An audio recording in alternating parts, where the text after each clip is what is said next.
and welcome to the Afterspark podcast, an episode-by-episode recap of the Generation 1 Transformers cartoon. I'm Els. And I'm Specs. And today we are going to be talking about episode number 70, The 5 Faces of Darkness, Part 5. Let's talk about giant robots today, shall we? Yes, let's finish this five-parter! Yep. Last time on the Transformers! We got the rundown on the origin of the species. That was somehow less informative than we'd like. Or rather, we found out that it was the Quintessence who created both the Autobots and the Decepticons. Unfortunately, they were all five-faced assholes, so the Cybertronians kicked them off the planet. Which, using the power of math, we know is much worse than being two-faced. And the Quintessence have returned for revenge on their wayward creations. Ending the previous episode with a joint attack on Cybertron and Earth. Trypticon taking a leaf from Godzilla's book and rising ominously from the ocean. An Earth ocean, I feel the need to specify since we're dealing with multiple planets here. Yes, and I now must question why the Quintessence didn't attack Cybertron when the two main armies were off of it. I mean, maybe Shockwave was enough of a deterrent. Giant gun pointed at the sky. Well, I mean, all the he had time. all the little guys working. Like, he had all the little robots working for him. Maybe that was enough of a deterrent. Somehow. On Cybertron, the Decepticons have blasted through the planetary defenses. Ultra Magnus distracts the Decepticons while the other Autobots retreat. On Earth, Powerglide has made first contact with Trypticon, firing rather ineffectively at the big dino. Also, hey, Powerglide's alive! At the Ark, which also apparently still exists, we see several bots head out to intercept Trypticon. This is about as effective as throwing peeps at him. Yes, the candy, guys. The candy. At Metroplex, Blaster calls Cybertron to give them a heads up about the whole Trypticon situation. The person on the other end of the call asks about the status of Metroplex's transformation cog, and for the record, you can't see who's on the other side of the call. And, if you'll remember, Blur and Wheelie were supposed to deliver the cog, but their ship was shot down. Blaster informs the person on the other end that it's still on Io, and that Skylynx is en route to retrieve it. But surprise, it's the Quintessons that are on the other end! How do these giant robots have such terrible information security? He wasn't even trying to call someone specific. It looks like he's just on an open channel. Well, you see, it's because the Autobots don't have an HR department, and therefore they have no HR department making them do yearly training. They don't have a security department either, apparently, because Red Alert's either dead or he's off in Tahiti. I feel like Tahiti. I feel like that poor anxious man probably deserves to be in Tahiti. The Quintessons are super grateful for the update, though. Skylynx is able to find Marissa Fairborn and her suddenly very intact spaceship, which definitely blew up in the last episode. And as a bonus, there's 2 Autobots! Marissa, Blur, and Wheelie are still duking it out with the exploding bats from the last episode, who are decidedly not being very explosive right now. Blaster radios Marissa and says Skylynx is on the way. Marissa asks, "What is a Skylynx?"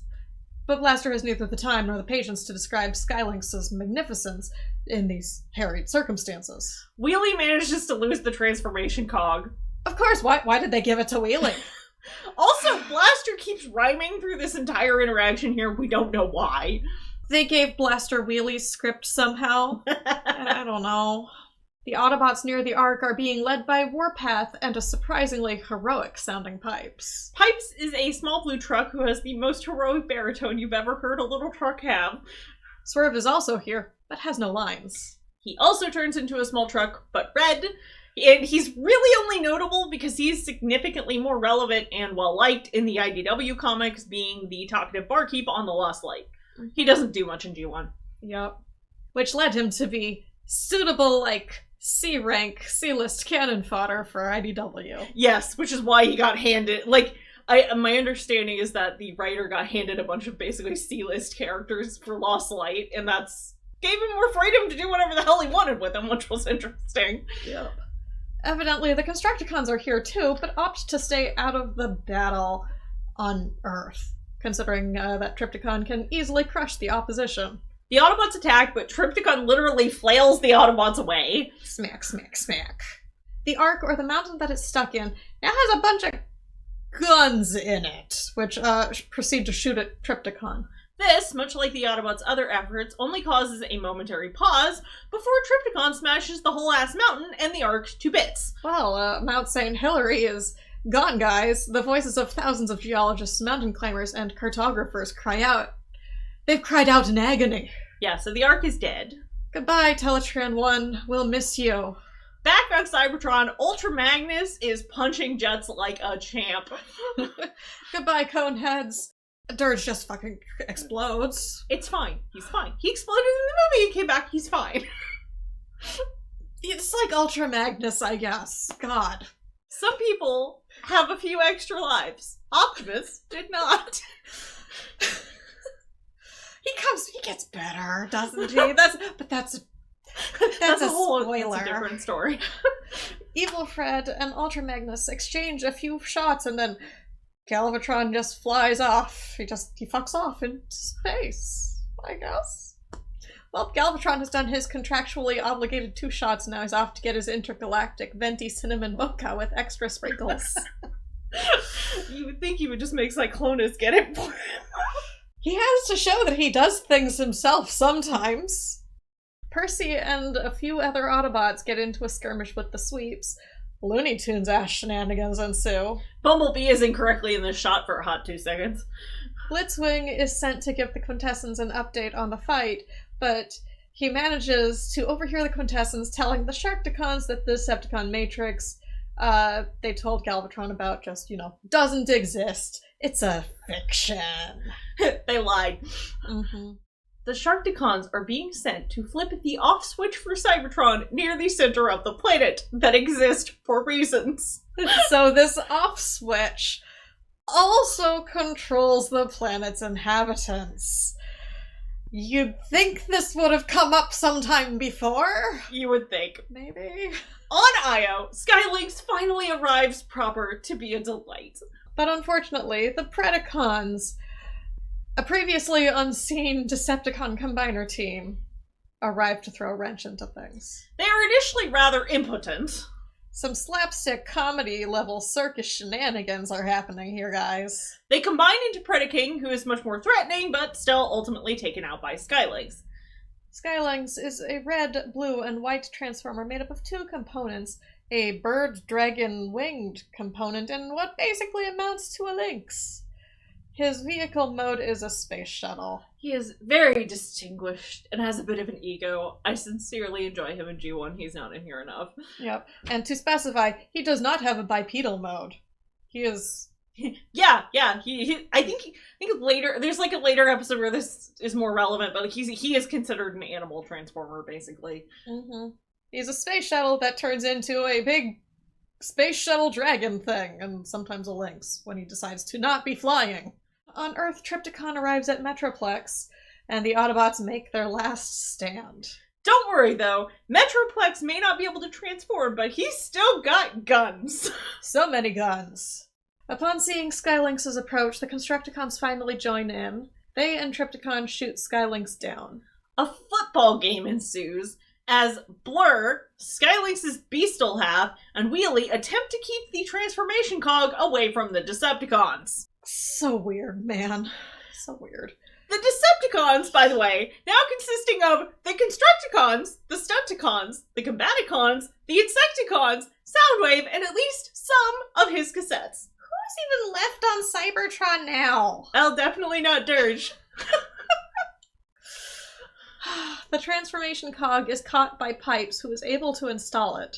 Meaning Metroplex is finally able to transform and the 2 Titans duke it out. Trypticon takes a huge-ass boulder to the face. They engage in further kaiju nonsense, Trypticon smashing a bafflingly unevacuated city before Metroplex picks him up and hurls him into the sea. There is a completely nonsensical flight path here, because it's like Trypticon is somehow... It's like there's spin on this toss. Okay? He is moving it. He like is making turns in the air that don't even make sense at all for in any conceivable way. Yes, that.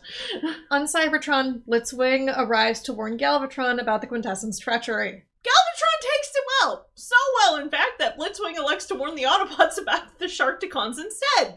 Even going so far as to assist them with stopping the Sharkticons. Rodimus tries to get Blitzwing to change sides, but Blitzwing declines. Galvatron enters and takes Sing Blitzwing with Rodimus, very well. Meaning shots are fired. We're being so sarcastic about this, guys. Galvatron's not a good boss. He's a terrible boss. He's the sort of boss that everyone wants to kill. Galvatron, however, not believing Blitzwing's warnings about this being, their off switch, pulls the switch. Doing so, he freezes all of the Cybertronians, including those not on Cybertron. Does it work on the Dinobots? They weren't built there. I don't remember if we see them. I don't think we do, though. So many questions. On Earth, several humans comment about the now frozen Metroplex. And let me tell you, decisions were sure made here, because I assume, at least, that we're still in the Pacific Northwest in this shot. And what we have here is a European peasant woman, a cowboy, and everyone has southern accents. Look, this is the same cartoon where in another episode, they're going to have a bunch of people in, Belgium or something based off of all the windmills, but everyone's dressed like they're going to a Parisian cafe. No idea. Look, everyone's being horribly typecast here. The Quintessence are happy with this arrangement, arriving on Cybertron, but Spike does what he does best, taking a Cybertronian weapon and treating it like a goddamn rocket launcher. He hits the switch, turning it back on and unfreezing all of the Cybertronians. God, you guys, you need to go and, dismantle that fucking switch. Yeah, no kidding. Roddy, Spike, Galvatron, and Blitzwing pursue the escaping Quintessence, but are unable to catch up with them before they get on an escape pod. Then Blitzwing pulls a "you can't fire me, I quit" to Galvatron, though sadly doesn't join the Autobots. Blitzwing's decided he's had enough of this war and he's going off to space Tahiti now. Look, I'm just saying, if Galvatron was my fucking general, I think I'd quit too. Yeah. And the episode ends with a speech from Roddy about the Decepticons not being their only enemy. Finally, it's done! This season opener is fucking done! This five-parter has been tormenting us for 2 months. Quite possibly longer. Yeah, possibly longer. But, having finished that, join us next time for episode 71, The Killing Jar, or a human woman and 3 giant robots walk into a spaceship under false pretenses. So many false pretenses. And I believe Specs has some fanfic recs for us today. Yes, I do. The first is Gotta Stay Together. It's by Tskeep. Not super sure how to pronounce that. It's spelled Tskeep, all one word. It's G1 cartoon, rated G. It's Jen, though there's some implied Springer and RC. Our characters are Springer, RC, Ultra Magnus, and then there's, some background characters from the movie, because this is set during the movie. In summary, RC and Springer need to stay together, because bad things happen when they don't share screen time together. And there isn't really a theme here, it's just sort of a shrug. Characters that only appear in season 3. Yes. And the second fanfic is Sleepover by The Demon Surfer, again G1 cartoon, rated G, Jen, no pairings, and our characters are Blur, Swoop, Grimlock, and the rest of the Dinobots. In summary, after all, it had to be better than sleeping in the hall. And so I picked it because it's season 3, and I'd been looking for stuff with Blur in it, and I thought Strange Bedfellows was a good theme here. Because it's a sleepover! And it's a one-shot. And they were both pretty cute, though I think my favorite out of the two of them was Sleepover. It sounds cute. I'm always here for more Dinobots. Mm-hmm. It's also got medic Swoop. Oh yeah, that is a fandom trope I quite like. Mm-hmm. Or at least medic in training Swoop. I like Swoop in it. He doesn't do a whole lot, but he invites Blur to basically stay in the Dinobots' quarters. It's cute. And that just about wraps it up for us today. Remember to check us out on Tumblr or Pillowfort as Afterspark-podcast for any additional information, show notes, or links we may have mentioned. You can also find us on Facebook and Twitter at AftersparkPod, all one word, and various other locations by searching for Afterspark Podcast, such as AO3, iTunes, Spotify, and YouTube, just to name a few. And feel free to send us questions on Tumblr, YouTube, or AO3. Till next time, I'm Specs. And I'm Els. Toodles!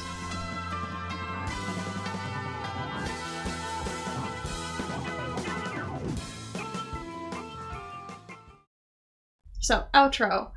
God damn it. Sorry, I am primed to read whatever is on the screen. Owls.